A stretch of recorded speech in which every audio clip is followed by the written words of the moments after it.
representative government of Edward Carpenter, who lived from 1844 to 1929. Carpenter was an openly gay communist. Thank you. Carpenter was an openly gay communist, environmentalist, and advocate of gay and women's liberation, among many other things. He's been overlooked by historians of democratic theory and anti-imperialism, with few exceptions, and is now almost entirely forgotten.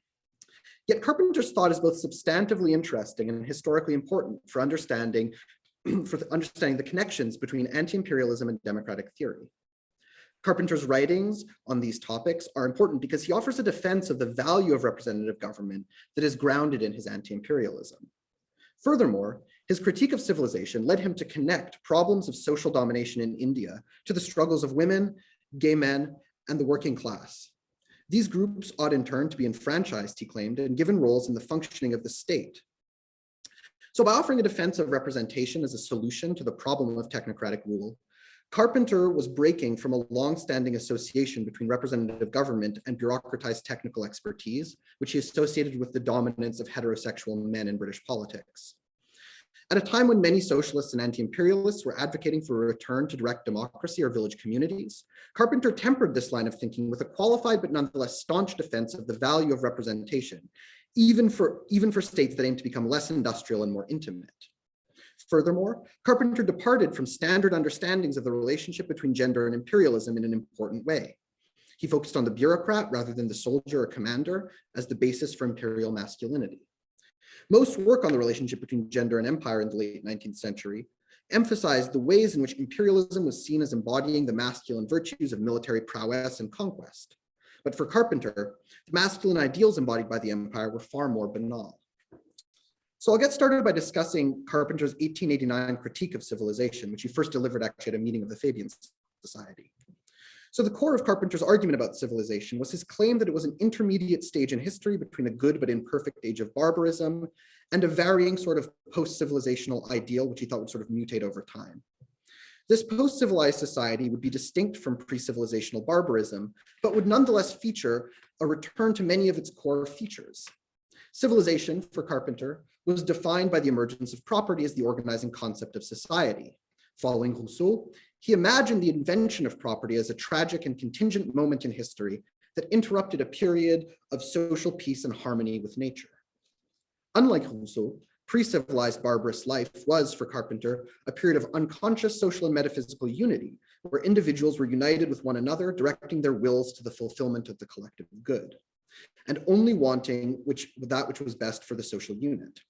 Barbarous people were united with nature, and through this unity with nature, were able to partake in the fundamental cosmic unity of the universe. Civilization, and property more specifically, destroyed both social and metaphysical unity. So Carpenter sums up his view as follows, quote, "In all this, the influence of property is apparent enough. It is evident that the growth of property through the increase of man's powers of production reacts on the man in three ways: to draw him away, namely, 1, from nature, 2, from his true self, 3, from his fellows," unquote. So alienation from one's fellows creates social conflict and material inequality. Alienation from nature creates sickness and physical degradation. Alienation from one's true self creates a narrow and unreflective character. It stultifies any attempt to pursue one's legitimate desires for human connection, love, friendship, and solidarity in ways that are not already sanctioned by capitalist society. In contrast, Carpenter described post-civilized life as a return to harmony with nature, with people living in open-air dwellings and returning to intimate contact with the natural world. Incidentally, Carpenter was at times an advocate of nudism. Carpenter's focus in this essay was to criticize British society as exemplifying the ills of civilization. Carpenter was inspired by Plato's depictions of autochtony, which emphasized the connection of earth-born humans to the environment and depicted a society without sexual difference. The themes of connection to the land and gender radicalism would reemerge throughout Carpenter's writings on empire and civilization. That said, in his early critique of civilization, Carpenter remains strangely ambivalent about the British Empire and is downright hostile to representative government. So regarding the empire, he writes that, quote, "While for the first time in history, civilization is now practically continuous over the globe, now also for the first time can we describe forming in continuous line within its very structure the forces which are destined to destroy it and to bring about the new order." So civilization had survived repeated destruction by outside forces, but an internal revolution towards what he called a complex human communism and towards individual freedom and savagery would lead to its permanent destruction. So the global spread of civilization via the British Empire is therefore seen as a sort of useful, if not inherently good development. There's no sympathy for the imperial project expressed in Carpenter's essay, but there's not any sharp condemnation either. Regarding representative government, Carpenter argues that it's not true democracy, but rather the final stage of political and social corruption achieved by civilization. It's the form of government of the commercial age, in which, quotes, parliaments and constitutions and general palaver are the order of the day, unquote. Representative government is an apparatus of the ruling class that cultivates vices in the masses, leading to, quote, the rule of the rabble and mob law, unquote. He goes on to say, there is no solidarity such as existed in the ancient tribes and primeval society, but only disintegration and a dust heap. So representative government is portrayed as both cause and symptom of civilizational decay. It is far from being offered as a way of transcending civilization. So now that we have a sense of sort of where Carpenter stands on civilization initially, we can turn to his writings on India and Ceylon. Carpenter's critique of the British Empire in India in his 1892 book From Adam's Peak to Elephanta marks a real turning point in his views on imperialism and representation.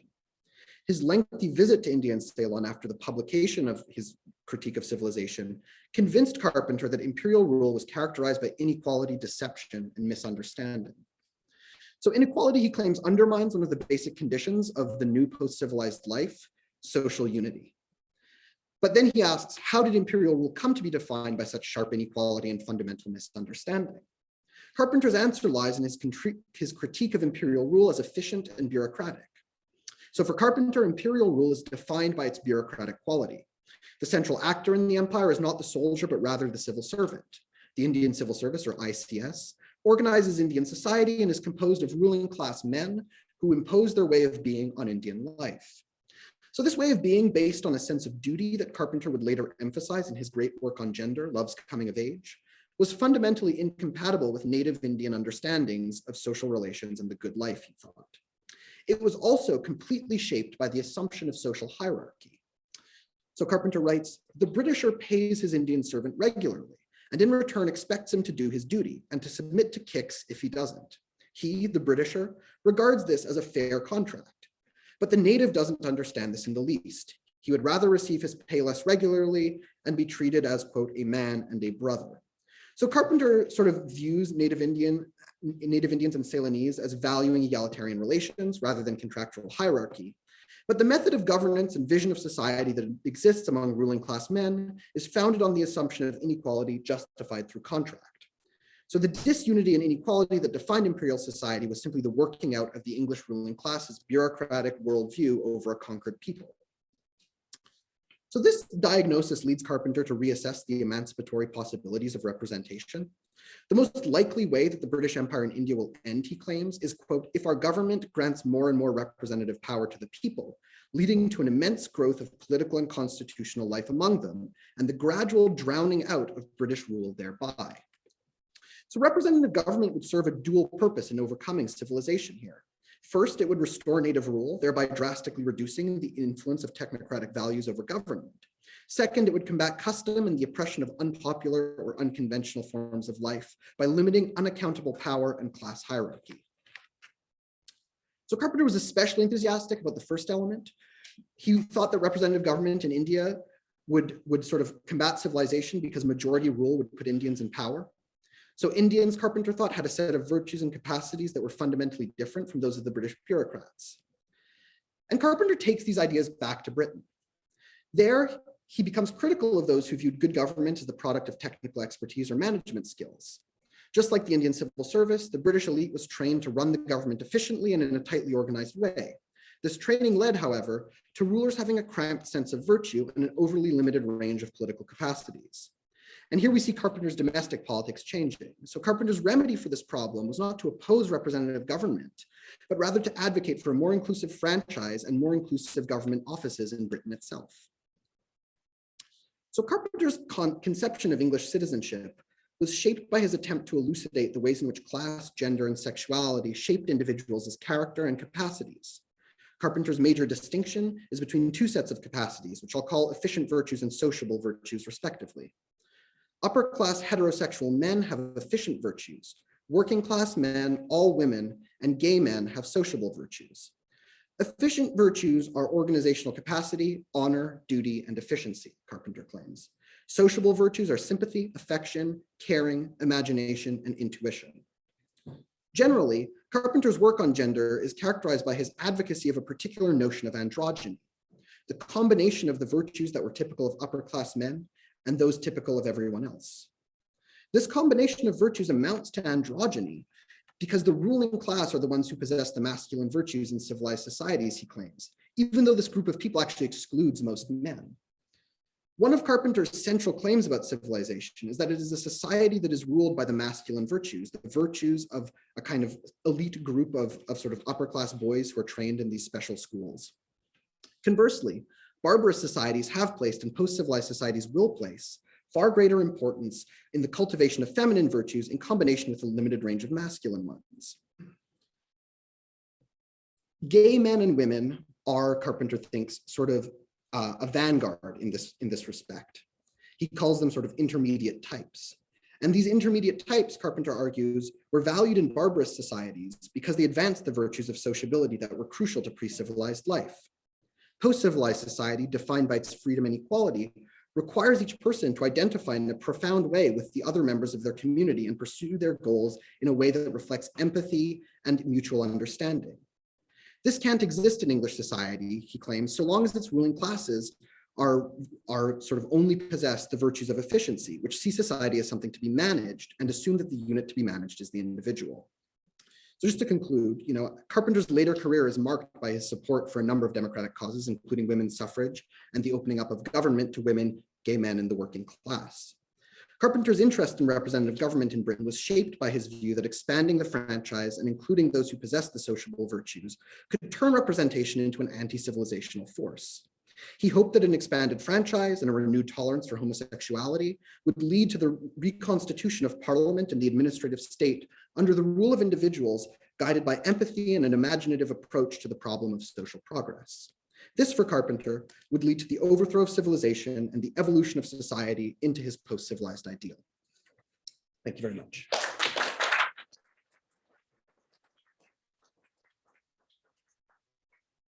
Great, thank you so much, Theo. Timing perfect and getting some of our themes going. So we're going to follow up, Theo, here with David Ragazzoni, who is a PhD student in political theory at the Department of Political Science at Columbia University in New York, where he also pursues a special minor in law. David's research sits at the intersection of democratic theory, political history, and the history of political thought, and his current dissertation explores the ancestry of political parties and the problem of factionalism in the political thought and practice of pre-Medician Florence. And this paper is on Norberto Bobbio. So David, please take it away.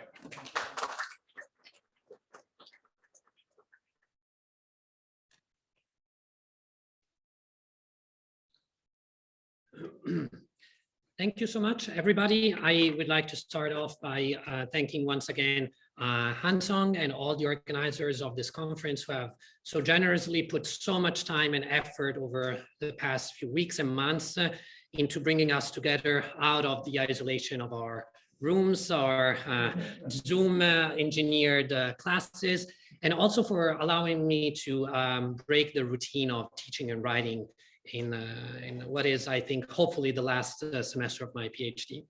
So the paper that I'm presenting today is a sort of self-standing project. It's an article that I wrote, which is titled "From Fascism to Populism: Norberto Bobbio's Democratic Thought from the Early 1940s to the Early 1990s."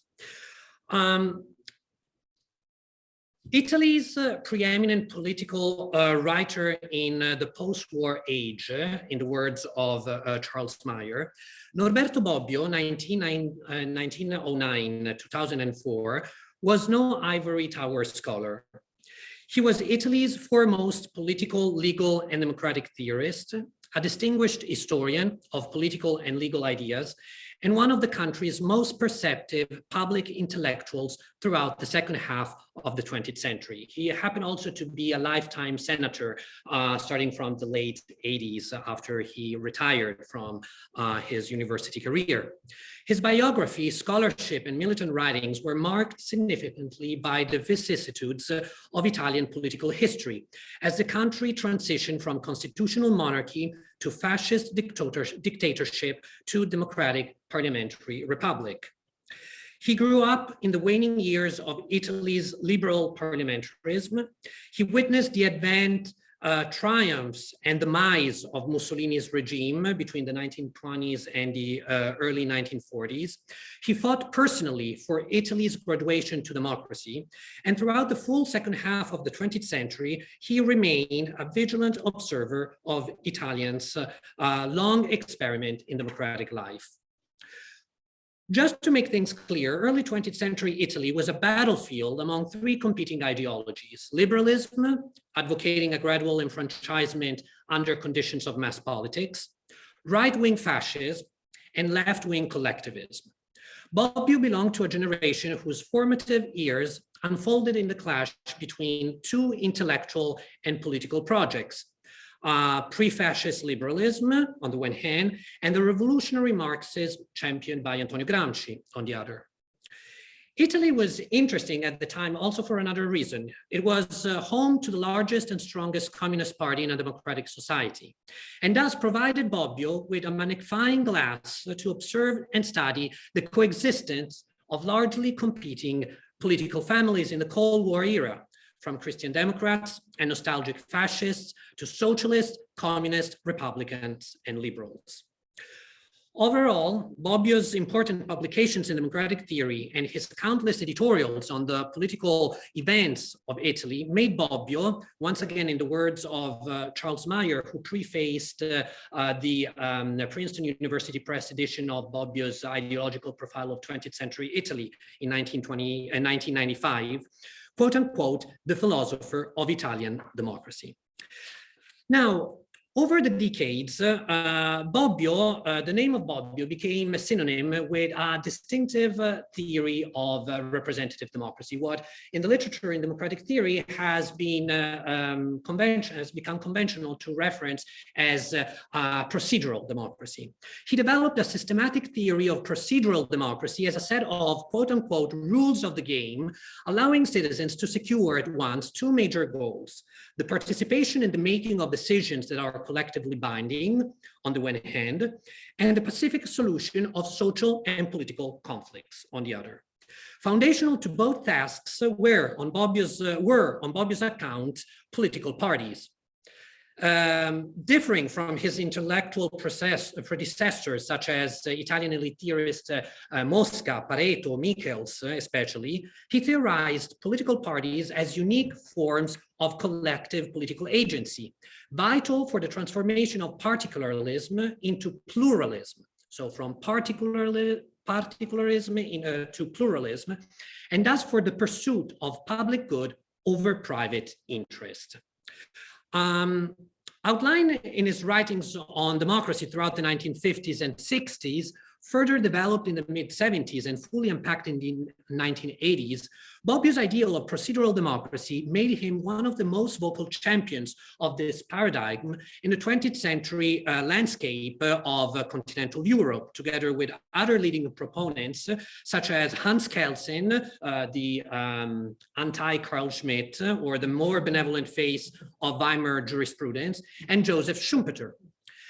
Now, ever since the late 1970s, and especially over the 80s and 90s, Bobbio's name and writings have started gaining currency in the Anglophone world, largely thanks to the translation of some of his most representative books on democratic theory and political ideologies. I mentioned the Princeton University Press translation in 1995 with a preface by Charles Maier of Bobbio's ideological profile of 20th century Italy, but we could also mention The Future of Democracy, translated in 1987, the book Which Socialism? Marxism, Socialism and Democracy, translated and edited by Richard Bellamy in 1987. The classic Left and Right, The Significance of a Political Distinction, translated in 1996.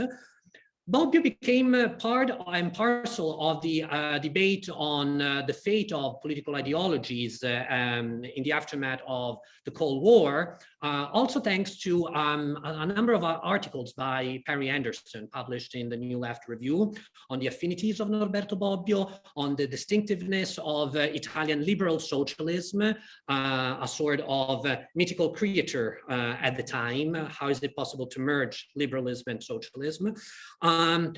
But I would say that further promoting Bobbio's democracy in America has been his popularity among Latin American readers and the work of US-based political theorists and social scientists whose scholarship has referenced ideas of Bobbio as either a historian or a theorist of democracy. Just a few names, the work of Nadia Urbinati over the past few years, of Ian Werner Müller, of Adam Przewozki, have made increasingly frequent references to Bobbio's idea of procedural democracy. Now, and this is the impetus driving my paper, what usually goes unnoticed among English-speaking scholars is the long-term ancestry of Bobbio's account of procedural democracy, firmly rooted in his first-hand experience of Italian fascism and consistently reckoning with the danger of new, subtler, but equally debilitating forms of democratic backsliding. Structurally and consistently anti-fascist, Bobbio's political vision unfolded and developed over many decades in the democratic world of Italy, Europe, and beyond in the second half of the 20th century. So just to put it briefly, the goal of my paper is to unearth the history of Bobbio's democratic theory, the making and constant remakings throughout half a decade of democratic theorizing. The interesting point, and I'm going to use the next 7 minutes just to very briefly provide you with a flavor of my argument. The interesting point is that there are two major visions of democracy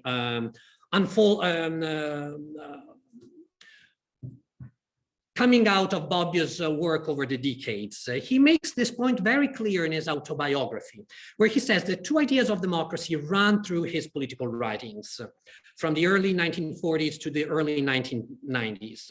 An ethical or personalistic conception of democracy and a procedural conception of democracy.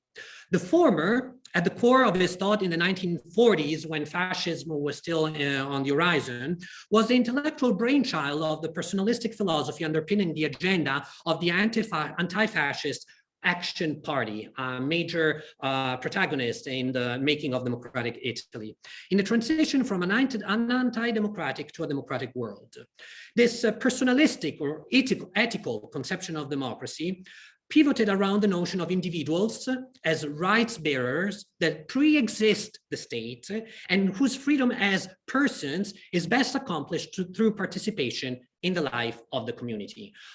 Key here is the keynote lecture that Bobbio delivered at the University of Padua in 1946, titled "The Person and the State," where he tried to suggest that it was crucial for the upcoming democracy of Italy to escape two equally toxic visions of the state as a machine dating back to Hobbes, and the state as a god. The state not only as a hyperly bureaucratized machine, but also as an hyper divinized entity, right? The other vision of democracy that we find that runs through Bobbio's work builds significantly on the democratic theories of Kelsen and Schumpeter, is his procedural vision of democracy. Both Kelsen and Schumpeter conceptualize democracy as a set of rules that enables the free and peaceful coexistence of individuals equally committed to self-government. Now, Bobbio mostly described his endorsement of these two conceptions as a shift, quote unquote, starting from his intellectual encounter with Kelsen's work in the mid-1950s. But at other times, he seemed to suggest that the two notions, the two visions of democracy, the ethical and the procedural, overlapped, with the former gradually turning into a broader account of what institutions and procedures place the ethics of democracy at the core of democratic practice.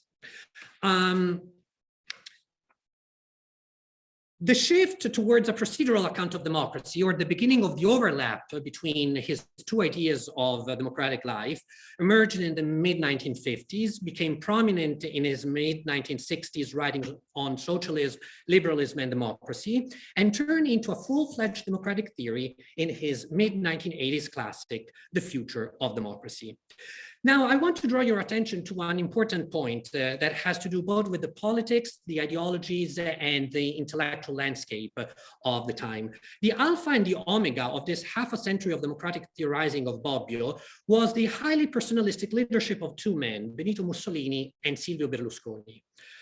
Driven by profoundly dissimilar ideologies, I want to make it clear, and operating within substantially different contexts, they both challenged Bobbio's ideal of democracy. Mussolini suppressed liberal parliamentarism to establish a totalitarian monoparty regime. Berlusconi, on the other hand, emerged within a democratic framework to enact a form of populism, political and institutional, empowering the executive and its leader over the legislative and its parties. Interestingly, each of them would dominate the political history of Italy for nearly 20 years, urging the young and the old Bobbio alike to scrutinize what makes liberal democracy promising and desirable, yet consistently vulnerable. His relentless commitment to a democratic vision, boldly at the crossroads of socialism and liberalism, capable of weaving together three key notions or ideals: equality, justice, and liberty, was fueled by the experience of fascism, first-hand experience of fascism, and was reignited by the populist twist of Italy's political life in the aftermath of the Cold War. Now, I have only 2 minutes left, so I will very briefly say that the article guides the reader through the various phases of Bobbio's democratic thought based on a chronological order. Section 1 charts the textual and chronological geographies of Bobbio's democratic theory, drawing the attention of the readers to these two visions of democracy, placing them in their broader context.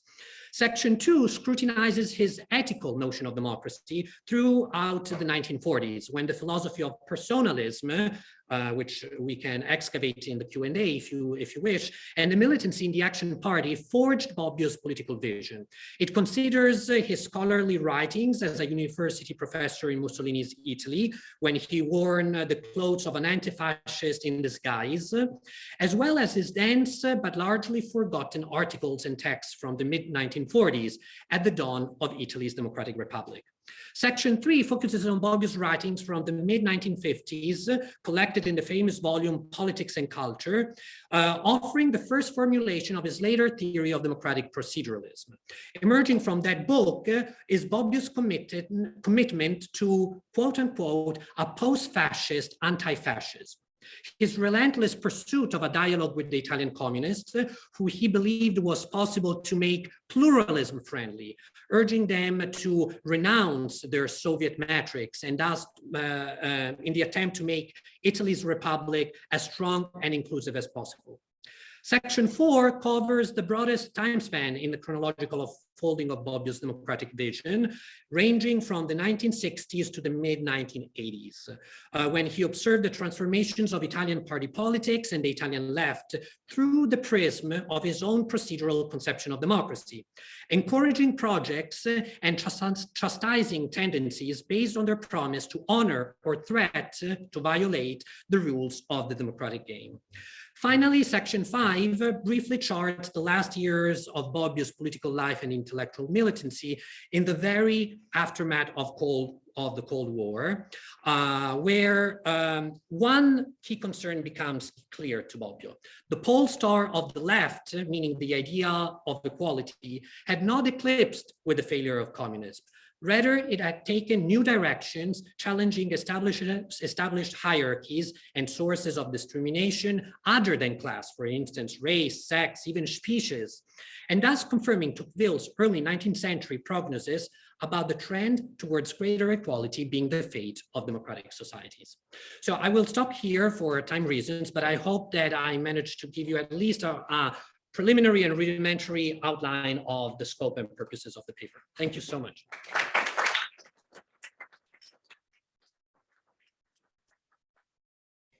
Thank you very much, David. If that didn't get you excited about reading Norberto Bobbio, I don't know what would. And I also want to say, when Italians actually pronounce Italian names, they sound so much better than when I do it. So my apologies for that one.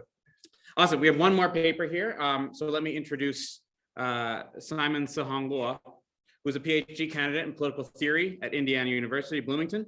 His dissertation investigates the critical relationship between memories, emotions, and possibilities of democracy and democratization by taking the intellectual debates in post-cultural revolution China as a case study.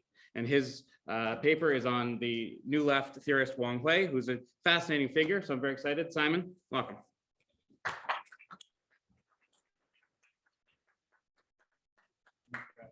Yeah, I have my slides here.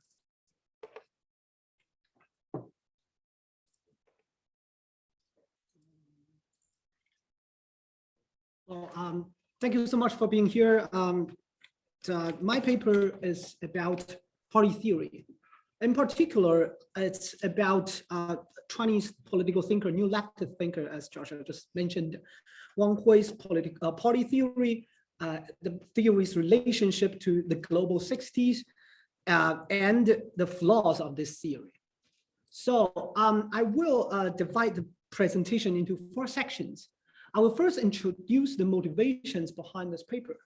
Then I spend 2 sections addressing Wang Hui's reinterpretation, both Wang Hui's reinterpretations of memories of the 60s, global 60s, and the movements in the 60s, and also Wang Hui's theory of the party. And finally, I will conclude by zooming in on the nature of charismatic leadership in modern revolutionary politics and provide a critique, a short critique of Wang Hui's party theory. So, but to begin with, American political scientist E. Schatzschneider famously said that parties are the orphans of political philosophy. So what he means is that political theorists and philosophers really take parties as an important, crucial organ in democratic politics, despite the powerful influence of parties in the empirical history of democratic politics. The political theory's lack of interest in parties is contrasted by the empirical literature in political science, which documented a decline of parties and party politics since mid-20th century. And some call this a crisis of parties, right? And this includes features such as citizen disengagement, decreasing electoral participation, and the rise of extra-party populist politics. And in recent years, political theorists have been reinvestigating the role of parties in democratic politics, and many of them start to theorize how parties can strengthen democratic politics, representative politics, and like both the representative and the epistemic angles of democratic politics. And they often draw on the political praxis in both Europe and America. And I find this focus slightly narrow, because as many historians and political scientists have identified, the anti-system movements in the 1960s is an important cause and the beginning point of party crisis that we have today. And when we talk about the 60s today, perhaps the first thing that we think of is the May 68 front, right? But we also know that the 60s movements are global. And they are global not just because movements happened across the world in different locations. It's also global because there was a global learning process in terms of politics and ideology in the 60s movement. And Maoism is an important influence in this process. This is why in this paper, I focus on Wang Hui's Maoist theory of parties and also its problems. And this is rooted in what Wang calls an alternative way of remembering the 60s. Wang challenges what he sees as the Western-centered narrative of the 60s, which focuses on student-led movements and their challenges to state power. In Wang's narrative, there was an alternative thread of the 60s movement in Asia, and in particular China, which focused on anti-colonial struggles, national independence, and whether there are new kinds of party-state or party-society relationships that can emerge out of such anti-colonial political praxis. It's not really about how to challenge the power of the state, but about struggling against colonialism and building and consolidating a new independent state. So his theoretical point here is that alternative memories of political events can change our perception of key political entities in contemporary politics. And Wang singles out, my apologies, Wang singles out the Cultural Revolution as one of such examples, right? In the study of the Cultural Revolution, many scholars have pointed out that this traumatic event was more than just a political purge. It is situated in a larger debate in the early years of the People's Republic of China about how to build a socialist country after the consolidation of power. A common problem for many revolutionary parties after they consolidate power is that administrative tasks will gradually turn the once revolutionary party into a bureaucratic administrative state apparatus. And one calls this the tendency, the statification of the party. And he argues that now longs the Cultural Revolution to correct this tendency. In other words, the Cultural Revolution was an attempt to find alternative paths of national and party development that would not produce a fossilized, bureaucratized, and statified party. For example, Wang argues that during the beginning phase of the Cultural Revolution, many factories in China were reorganized in more egalitarian ways and democratic ways resembling the organization of the party's commune. And it was such experiments and explorations of alternative modes of development initiated by the party's leader that best captured the essence of the Cultural Revolution, according to Wang Hui. And to sum up this section, I will say that Wang believes that revolutionary parties encounter a unique challenge after consolidating political power. It can become administrative and bureaucratized. The party will lose its revolutionary momentum and also its collapse to representation. One calls this process the process of depoliticization, and this Cultural Revolution, in his eyes, was an active way of intervening in this process, but it failed. And it failed, according to Wang Hui, because because of factionalism internal to this movement, and also because of factionalism, the party state had to intervene with violent state power, which led to even more chaos and violence. And this is his answer to the failures of the Cultural Revolution. This will become more important as I move on with my presentation. Now I analyze some of Wang Hui's more recent writings and reconstruct his answers to the crisis of the party. And as I list here, these are different texts written very recently in both English and Chinese. And in these essays, Wang proposes there are two main things to learn from party history. One is that we need to reinvigorate theoretical debates about the direction of party development. Otherwise, the party will end up in a fossilized bureaucratic apparatus. And also the idea that these theoretical debates should not be limited to party elites. It should encourage the mass, to participate and in these kind of debates. And this is where he invokes the famous Maoist concept, the mass line, 群众路线, right? The more important question is, how can these lessons be regained if they are to be regained, right? And this is the question that Wang Hui's concept of revolutionary personality, 革命者人格, addresses. The concept is formulated in these different pieces that I listed earlier, and here below is my reconstruction because the answer is quite vague. On the one hand, the revolutionary personality invokes the Gramscian idea of the modern prince because the modern society is so heterogeneous and individualized. One single individual cannot play the role of the prince. It has to be a multifaceted party that can respond to the different appeals coming from different groups in the society, right? One embraces this Gramscian concept and invokes, interestingly, very interestingly, the Communist Party's COVID-19 measures, early COVID-19, not right now. And he argues that the CPC directly mobilized the mass and stimulated the action of mass self-organizations in the early phases of the COVID-19. And then these measures overrode the usual bureaucratic routines, administration and distribution by directly connecting with different layers of the society. This is his argument. The mass was actively involved in China's COVID measures and provided new ideas about handling the pandemic unique to China's conditions. This has been heavily criticized by Wang's liberal opponents, as many of them thought Wang was merely defending the Communist Party's rule. But on the other hand, Wang's concept also has strong individualistic characteristics.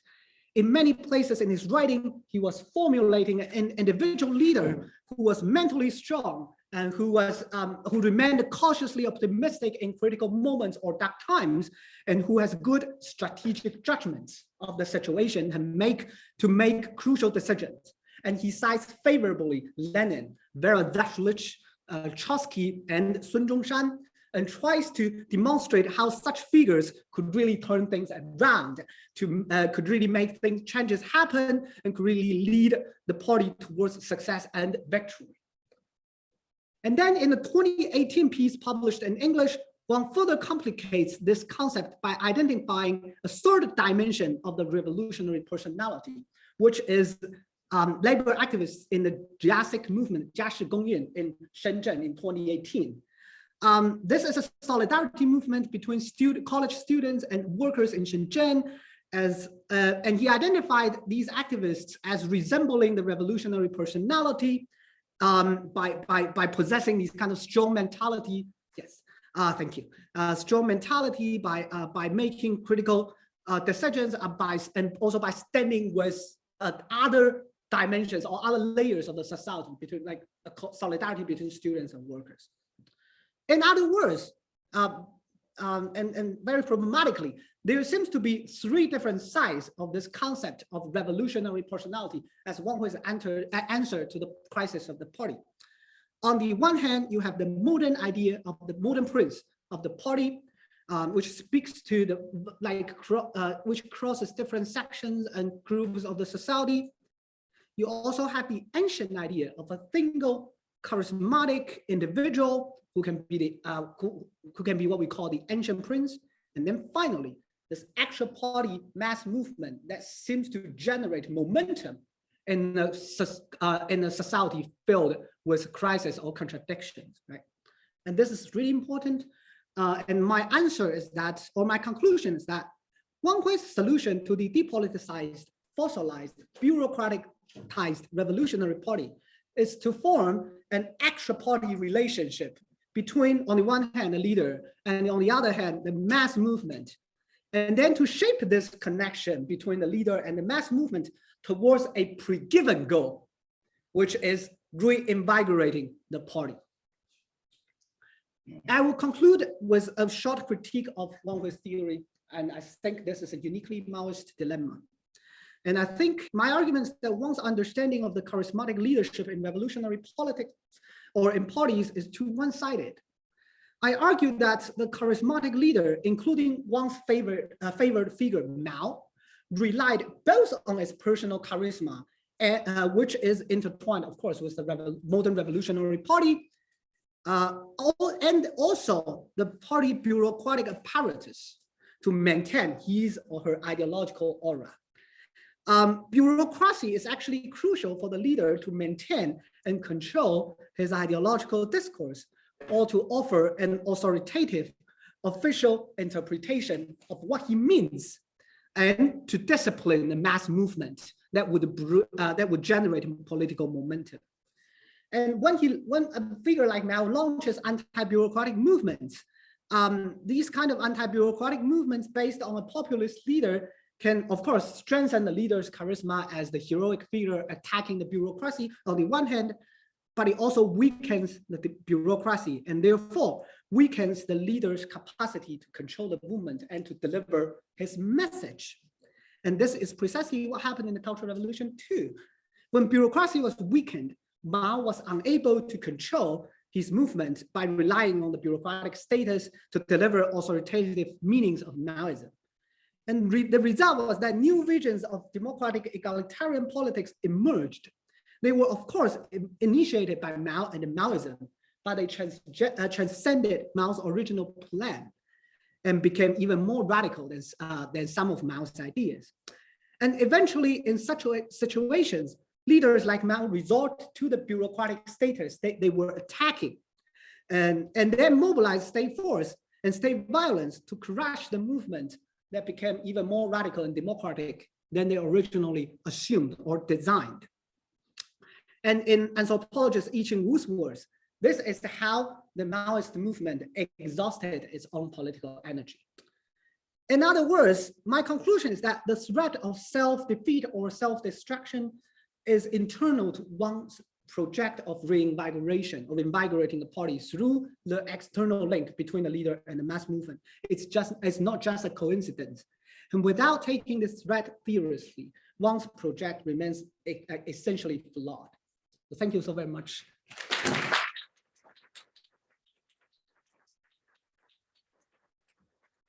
Excellent. Thank you so much, Simon. We now have a discussant.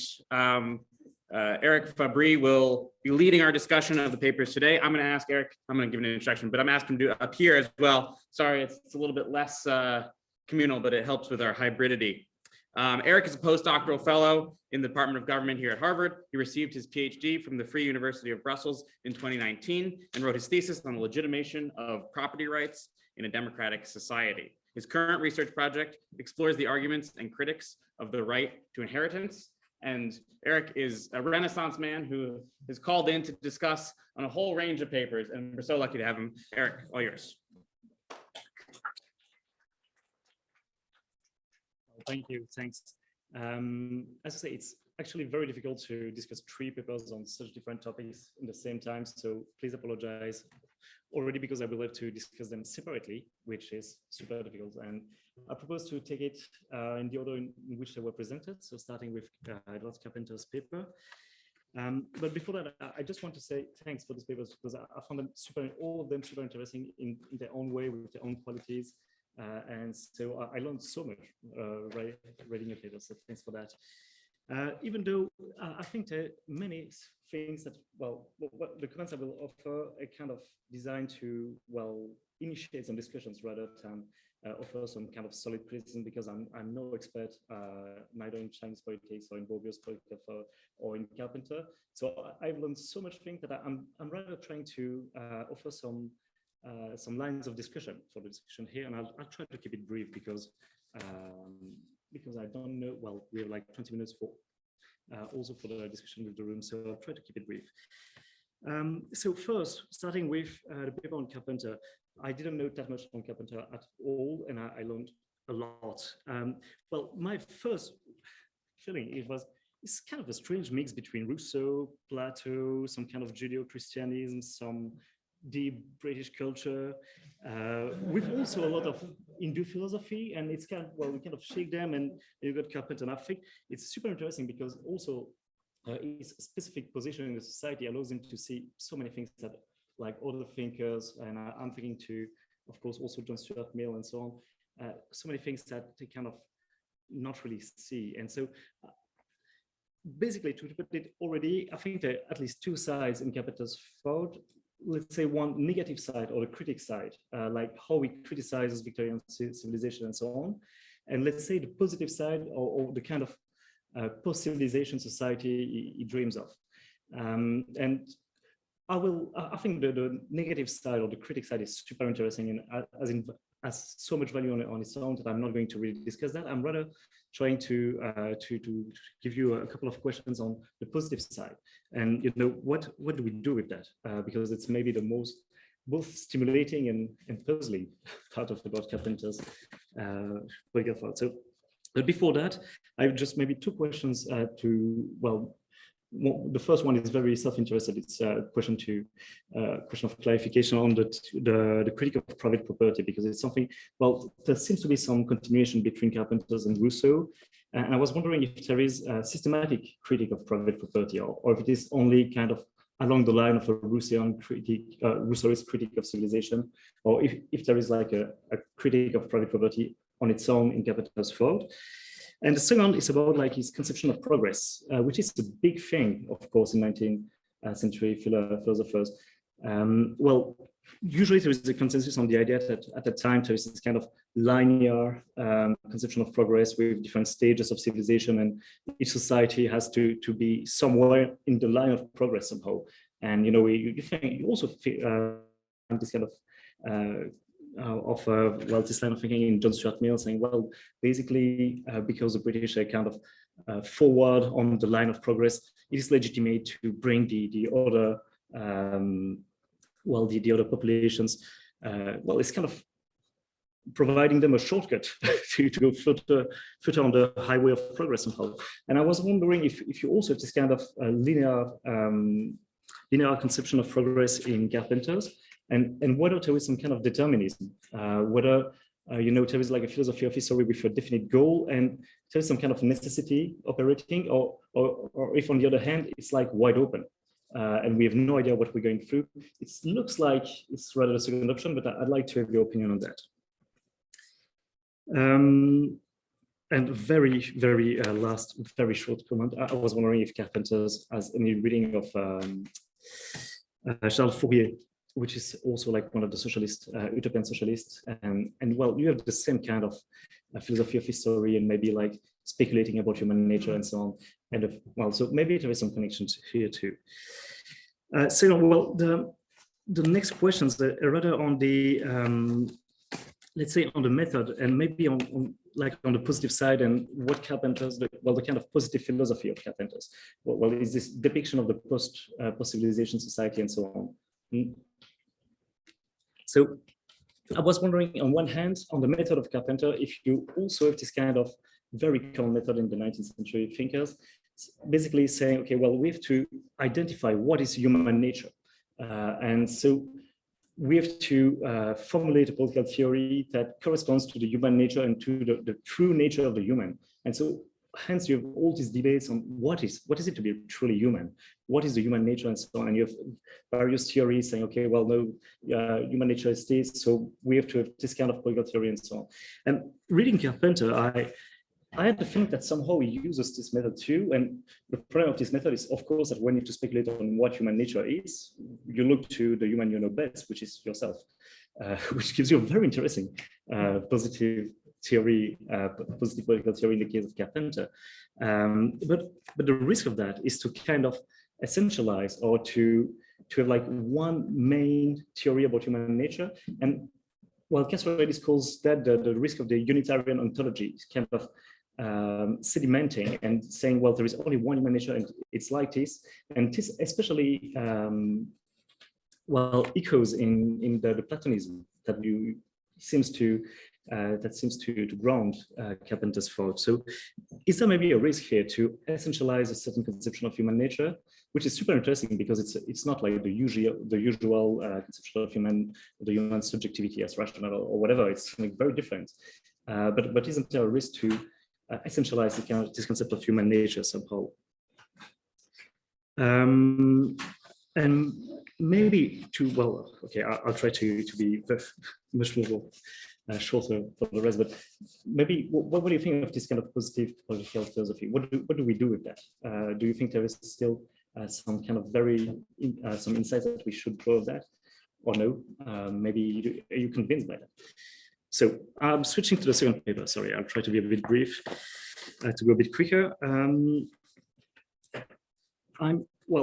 I'm no expert on Norberto Bobbio, and I really learned so much.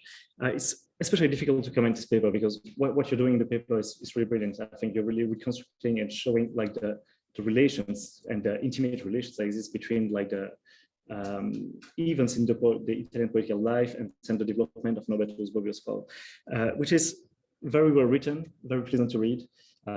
If you haven't, I really recommend the reading of this paper. It gives you like an overview of the Italian politics in the 20th century, and an overview of Norberto Bobbio's thought. So it's really, really fascinating paper. But so very difficult to comment, since I do agree with most of what you say. I just have like a couple of questions to open the field somehow. I was first thinking to the influence of international dimensions on the thought of Norberto Bobbio, because you really focus on like the events in internal political life, and so many things obviously happen on the international scene. And so, what influence would have on the thought of Bobbio, and maybe there is also something to add in the paper on that side, especially on the Cold War and so on. Well, obviously it gets in the paper through the question of the Communist Party and the relation of Bobbio to the Communist Party, but I don't know, maybe more. And second, I was also thinking to one other absence of the paper, which is basically European integration, which happens starts in the late 50s and really grows in the 70s, 60s, 70s. And it looks like it's, I don't know if it is because Bobbio doesn't really tackle the European integration, even though you speak of, his treatment of federalism and how he thinks that there's this kind of double side of federalism, which is really worse in itself. So is that like a response to the construction of the European Union, or does it stand on its own somehow? So that will be another question just to go on. And lastly, I think, you mentioned that there is like two conceptions of democracy in Bobbio. So first, you're like the ethical concept, the first and the ethical conception of democracy based on the rights of the individual and so on. And then you have like the procedural conception of democracy. And I think that maybe something is missing here. And correct me if I'm wrong, but that would be my question though. Is there a philosophy of the social in Bobbio? Because in both cases, Bobbio seems to be very concerned, and you tackle that on pages between like 20, 22, something like. Bobbio seems to be very concerned by the democratic spirit and the fact that, it's not enough to have like good rules of the game and so on. You also need to have like individuals and people that love democracy, because it is one thing to offer possibilities and abilities for the people to participate and if this kind of involvement into the party and so on. But what if they don't want to? And what you need is also to have this kind of democratic spirit, to have people who love democracy, want to participate. And here you can maybe, and that would be like my final comment, what you could see as a threat for this kind of democratic spirit is maybe the neoliberal somehow, and the rise of the consumer rather than the citizen. And that's maybe, I was wondering if that's something that is present in Bobbio's thought. And reading the paper, I was a bit like, okay, so many things happened during the 20th century in Italy that no way, somehow there is no way not to get involved in politics. But what happens in the late, at the turn of the 21st century, isn't there somehow this kind of neoliberal turn, and the fact that, people don't really care about democracy as long as we can consume, this kind of thing, which is obviously a threat to both conceptions of Bobbio's democracy. Okay, lastly, so the Chinese, the modern princess in Wang, who is political theory. Thanks, it was super interesting, and especially it's the kind of thinkers we're not used to run across. So it was super interesting to have a different perspective on this problem of how do we democratize or reinvigorate democratic politics. So here I have, let me first start at say that I'm not an expert in Chinese politics or in Chinese political theory, so I will try to focus on the relation between the party and the party and democracy. And one thing that really strikes me is first that the way the question of how to reinvigorate democracy is the way this question is framed in the context of Chinese politics is obviously so special because it's a one-party system. So because you have this kind of identity, not really identity, but still kind of identity maybe, between the party and the state, basically the question becomes very quickly, how do we democratize the party itself? And here we might have like a couple of solutions, and we could think, to several levels of democratization. You can have like bottom democratization with the people and the communes and so on. We could have like democratic cells.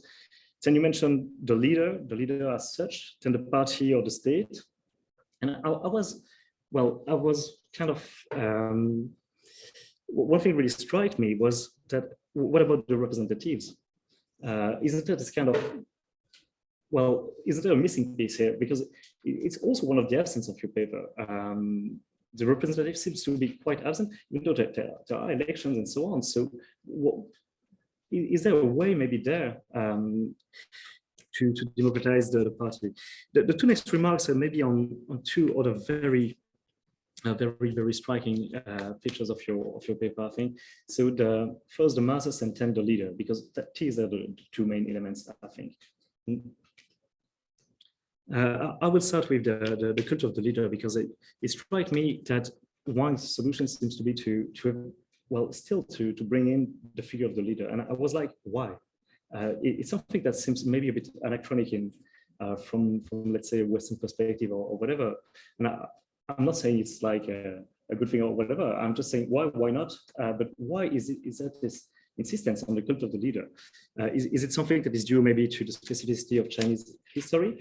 But on the other hand, well, it also brings the dilemma that you mentioned, of course, and because there is this possibility for the cult of the leader, I think you also, well, it brings also the question of hierarchy somehow, because if you have the leader and the masses, you need, well, let's say that in democratic theory, usually you have this relation saying the leader is elected by the masses and so on. But here, everything seems to happen as if it is kind of the other way. The leader has to mobilize the masses and is kind of put into a relation of domination through the masses. And that's the kind of result, the dilemma that you have here. It supposes that, well, there is some kind of hierarchy and the leader is on the top of the masses. And if the masses go too far, the leader has the opportunity to use the state party, the state apparatus to stop the masses somehow. And that's, so I think that also brings like a general reflection on the kind of hierarchy between the different elements that you have in your, in Wang's political theory, saying, okay, so what is the relation between the masses and the leader? And afterwards, there is also this relation, very strange, I think maybe you can develop on that, between the party and the leader. Because it looks like, well, here I'm not sure exactly how the hierarchy goes. Who is actually like on the top? Is it the party? Is it the leader? Should it be the party? Should it be the leader? I'm not sure. So just maybe a clarification of the kind of hierarchical relations that you have here between the leader, the masses, and so on. Yeah, actually, I'm going to stop here. Maybe I think there is also some, well, just a concluding remark on the fact that maybe there is some possibility, is there some communication or some bridge between the paper on Bobbio and the paper on how to reinvigorate democratic theory, the party? Maybe Bobbio can say something on that. So maybe there is also like a point to discuss here between you. So I'm sorry, I was already a bit long, and just feel free to pick whatever you want to respond. Awesome. Thank you so much, Eric. We're going to come back to this, our roundtable here. To maximize what we're going to do, I'm going to not have you guys respond to those comments, but instead just open it up to the floor. We're going to turn on our mic here, and I'm going to ask anybody who is speaking to that, if you guys can turn on your video there as well. We'll get at least the two of you. I'm not important. Okay, audience questions. Yes, right there. And I'll repeat you so that you get on the mic. Sure. Thank you so much for your panel. I have a question for Theo and for Simon. So I really enjoyed your paper. I guess my question was just thinking more about how it really struck me what you said about Carpenter's sort of portrayal of like Indian sort of practices and values as being sort of antithesis of like sort of European kind of modernity. And this idea that if there was representative government, then Indians sort of almost naturally elect people that sort of would be anti-bureaucracy and so on. But of course, like a lot of post-colonial states, India included, did just the opposite, right? Became much more bureaucratized and much more sort of buying into industrial civilization. So I guess I was just wondering, like, what were the sources that Carpenter was engaged in? Like, where was this kind of portrayal of pre-colonial India coming from? And how was he thinking about sort of, representative government as sort of restoring this kind of natural state in India? And my question for Simon, I really loved the paper and the sort of critique that you had at the end. I was wondering, to what extent can we separate sort of this project of sort of repoliticizing the party from on personal charisma of the leader, right? Like, so Yeah. is that where Wang sort of went wrong? Like, you know, if he had sort of thought about sort of political education of the masses instead of relying on sort of personality cults, like would that make for a more democratic project? So it's like how much of his sort of concerns can you retain without the sort of running into this Maoist dilemma? I'll give you this. I'll give you each 30 seconds to a minute to respond, so we can get some more questions. Thanks, Steve. That's a great question. Just very quickly, I'll say, I think he has a number of sources for this. Some of them more misleading than others. Probably the most misleading is his own sense of what things were like in India. I mean, he traveled there for a long time, but there was some amount of projection going on when he visited.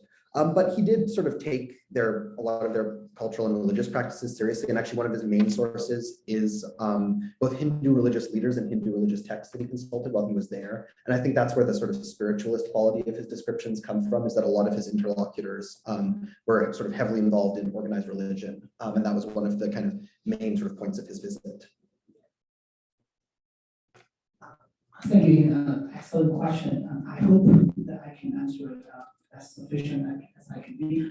I think one problem that I should probably explore further is this idea about the nature of leadership in such movements, either within the party or extra-party movements.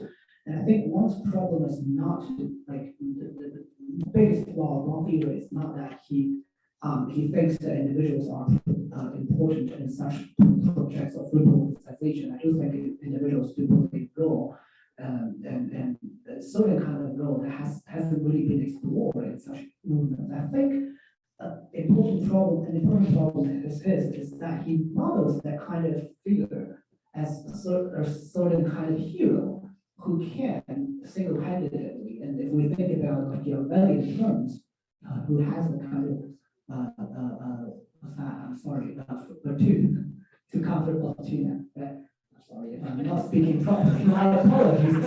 Yeah, and I think this model has really been there, not just in like discussions on Machiavelli, but also in terms of revolutionary politics in general. And I mean, I don't think the problem is to understand what individuals can do in the project of republicization. I think the problem is that he's modeling after the wrong people. I hope that makes sense. We'll talk more about this later. And your Italian is just as good as mine. So yes, another question in the back there. Yeah. Thanks for some wonderful papers. So one question in one way, a slightly different way of putting this dilemma, perhaps, and I agree with your critique entirely. So typically when you think of political parties, right, you think of 5 different sources. The parties of principle, pluralist democracies, right? Order versus pluralist. The parties of interests, labor versus capital. Right. Then there are vanguard parties, Right. which in a sense come out of the Leninist tradition. Right. Then there are leadership-based parties, right? Mussolini, Russia. Right. And then there are nationalist parties, in some senses, where in a sense the parties that stand in for the nation. Right? Now, the intriguing thing to me about where Wang ends up, right, is why doesn't he consider 2 other possibilities? One way of invigorating the party is to turn Mao on his head and say, actually, competition is good for invigorating the party. So you go in a kind of party competition direction. The other mediating variable, right, between the leader and the mass is actually the term nationalism. Yes. Where what actually invigorates is not sort of the relationship between the leader and the social movement. It's when you come to represent the social movement as, in a sense, involved in the nation as a whole. Right. So the bureaucratization, use of state power is almost always accompanied by a kind of ideological turn also to extreme nationalism in those integrated parties. And somehow I kind of sense Wang is a little bit silent on that connection. Yeah. So I'll turn the question into this. Does he neglect those 2 other dimensions? And this allows me an opportunity, a great opportunity to deal with some of the comments that you mentioned, right? I think the first line about political competition is rooted in something that I do not really have time to explore in this presentation, is the fundamental distrust of electoral politics that has been essentialized in not just one political theory, but the general discourse of the Chinese New Left as something that's uniquely Western. based on the what they identified as an anti-colonial perspective of political theory, and other new leftist thinkers in China, such as Wang Shaoguang, probably formulated his critique of electoral politics even further as a certain kind of electorocracy manipulated or monopolized by wealthy elites. And that's a line of arguments that would respond to the wider leader question. Why don't we just have some sort of national competition that would generate some sort of political momentum in these competitions, in these kind of electoral struggles, right? And there is that, I think, background information that I do not really have time to explore, but I think that's why elections, even though they do exist in certain way in contemporary China, I don't know whether it's meaningful or not, it's not a question. But I don't think that they are exploring that as the main exit out of this problem. Probably because of that. The nationalist argument, is he addressing this? I do think he is. And I think nationalism brings into Locke's theory from time to time, and he seems to explore. I mean, as far as exploring what I call the 1960s, the idea of what is considered Chinese plays an important role in Locke's political theory, and he has been criticized many times as being a pure nationalist by mostly his liberal opponents, who hold more cosmopolitan views, I assume. And I would say that nationalism, more than the idea was what's properly Chinese, plays an interesting and intriguing role in both Locke theory and general the post-colonial discourse of Chinese New Left, who has learned a lot from post-colonialism in general. And I do think that also is a line of what's more or less what's undergirding Locke's insistence on the Chinese Communist Party right now. I mean, it's once revolutionary, right? But it's still Chinese. I hope that answers the question. Awesome. So we are over time by a few minutes, but why don't you ask your question and then we'll think about it, and in the break we can discuss in person, etc. So yeah, that's fine. All right. Yeah, we'll come ask yours, then come up afterward and do it. Yeah. Well, thank you all for a great panel. I've also learned a lot of my questions for David. So, we got a really powerful picture of Bobbio, but I want to think a little bit more about critiques of Bobbio, and also maybe like extending the internationalist dimension of how to read Bobbio. And so, is there not also a way in which Bobbio stood for kind of like third way thinking that thought of itself as a renovation of socialism, but in the end also really paved the way for the very phenomena that he criticized in the form of neoliberal depoliticization? So, I mean, Bobbio was affiliated with the Telos journal, which in the US context played a key role in, moving certain parts of, left-wing thinking in the Frankfurt School tradition closer to a kind of liberal Habermasian line.